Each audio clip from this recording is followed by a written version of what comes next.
Right now, the city is in a difficult financial position. Services people rely on are being cut, like the TTC. When we all chip in a little bit more, things become less expensive for people and we can fix our transit and build more housing. My plan raised taxes a little to get that done. I also have alternate ways to raise money for the city. For example, I'm going to ask people who buy big mansions to pay more in tax. Ha! My name is Asitonka Agri Abba, and channel is called Asi Darling because I'm such a darling. Hi guys, and welcome back to my YouTube channel. Trevor Asi Darling, aka Asi of Canada. So this particular video is a serious matter. It is a serious matter we just got from Blog TO, which Blog Toronto. Funny enough, I did a shift in a building where they have their publishing place and all of that. When I saw it, I was like, wow, cool. Anyway, anyways, they put out this particular post just 12 hours ago. In fact, when I saw it, it was earlier than that. Say a bunch of new laws take effect in 2024 for Toronto as well as Ontario and Canada. I want to read these things out because this particular one is going to affect everybody. Let me not lie to you. It's going to affect. Things are going to get more expensive. Things are going to. You see that 2024.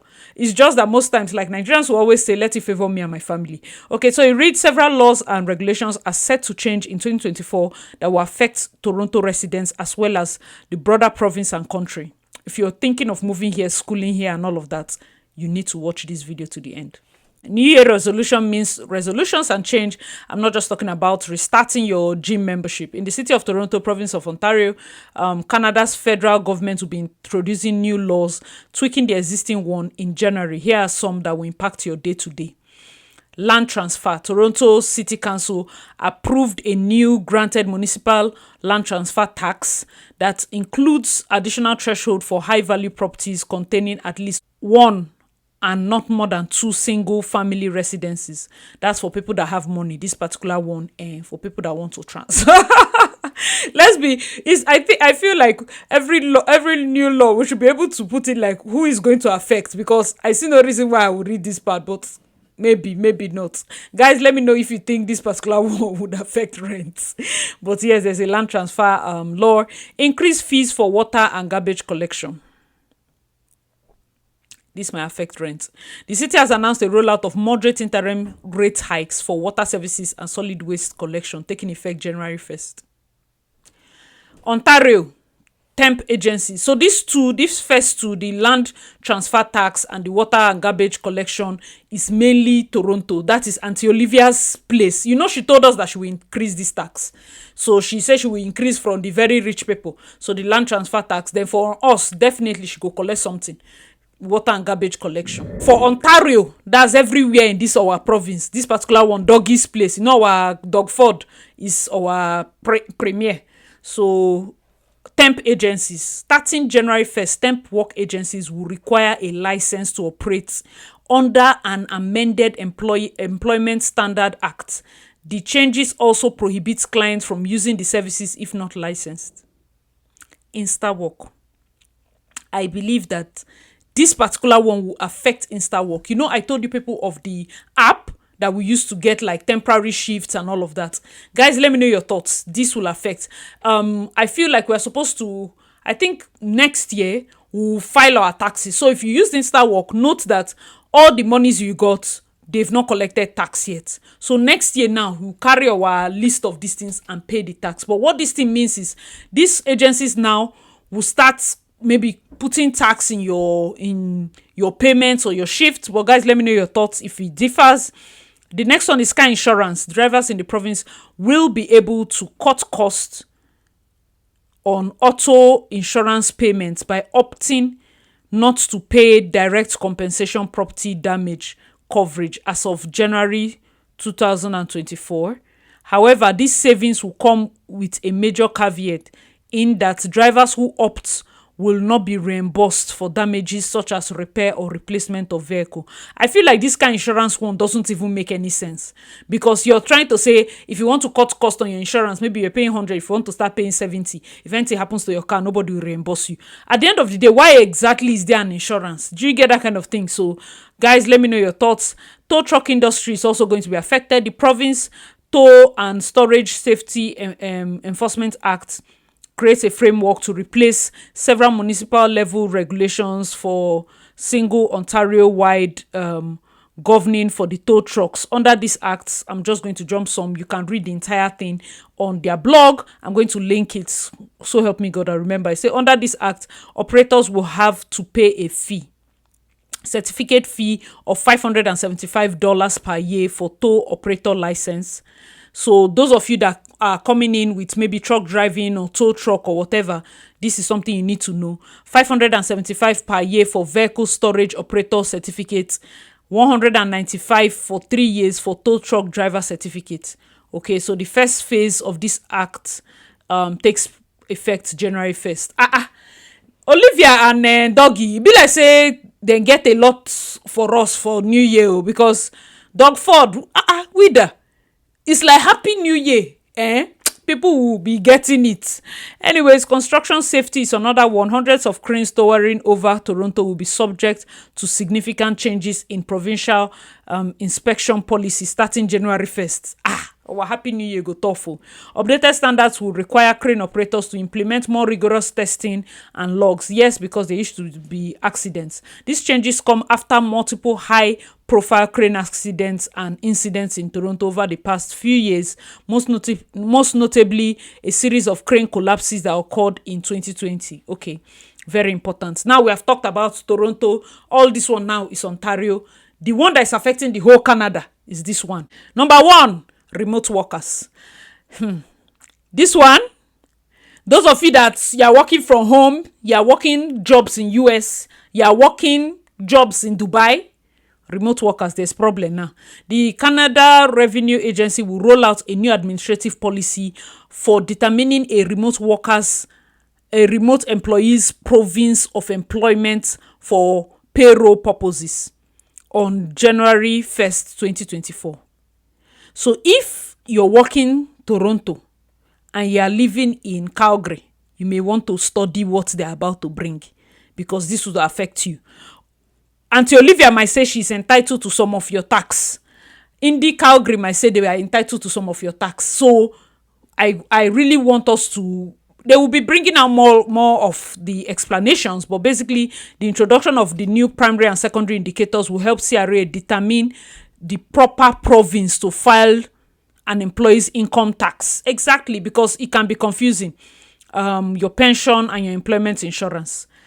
Work hour exemption for the entire Canada. Canada has passed an amending regulation to the country's labor code, expecting classes of employees in banking, telecom, broadcasting, rail, and airline sectors from specific work are expecting or exempting. Who writes this blog? For specific hours of work requirements. The amendments pertaining to banking, telecom, broadcasting, rail take effect January 4th, while the amendments for airline come into force June 4th. Work hour extension, if you're in any of these industries, you may want to study this law. The notice of termination, this one has to do with firing somebody or resigning. Another amendment to the Canada Labour Code implements a graduated notice of individual termination of employment for federal regulated employees from February 1st, 2024. Termination notice will range between 2 to 8 weeks, and with the period of notice determined by the period of continuous employment. So this is for federally regulated employees. This is not for everybody. I know most of the companies need 2 weeks, but if you have a different narration for this particular termination one, let us know your thoughts. For this notice of termination, also those of you who won't just resign sharp, it might hook you, because if they say they need a period of notice of 8 weeks, that's like 2 months. So you might still need to be working for that time, depending on how long you've been at the job, of course. Gig economy regulation. Federal rules will take effect January 1st, requiring digital platform operators to collect information on revenue earned from sellers offering transport, accommodation, personal services, and report the information to the tax authorities. Those of you that are doing Airbnb, Uber, Lyft, DoorDash, anything basically, Amazon, Spotify, this, they are coming for you. CRA is coming. This particular digital platform operators, this thing, I feel like this is where they are going to be focusing it. I'm going to be explaining something. I feel it's when I came to this Canada, I want to understand what is the value of $100.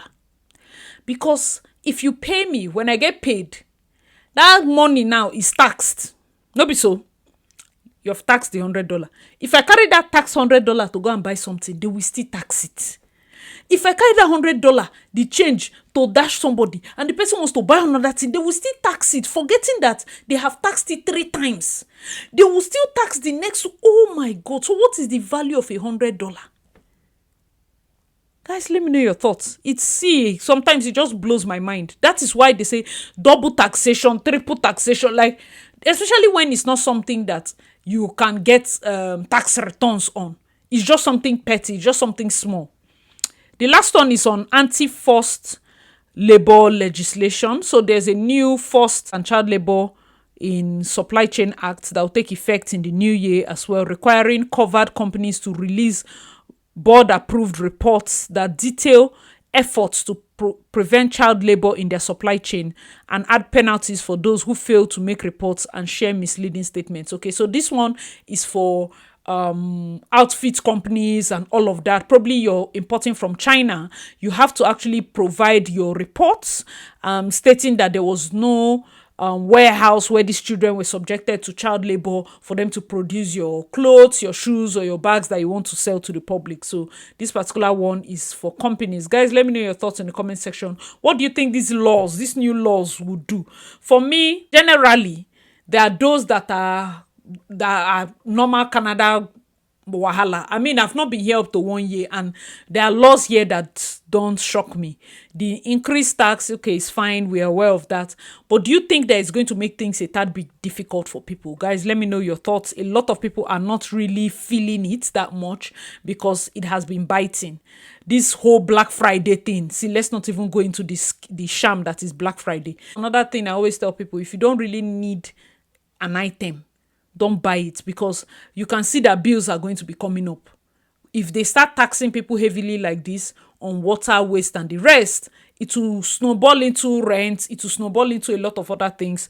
And then they are now taxing, they want to now know details. Like what they literally wrote here for the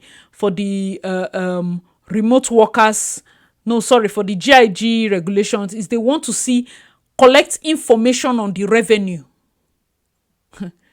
Guys, let me know your thoughts. This particular one is not a rush video. We need to discuss it, especially for those of you that have been here for a while and you understand how these things are going. I just explained this thing with my basic knowledge. Let us know your thoughts in the comment section below. As usual, I remain your girl, Acid Darling. Please make sure to like, share, leave a comment in the comment section. Of course, check out my other videos, and I'll see you in my next one. Bye, guys.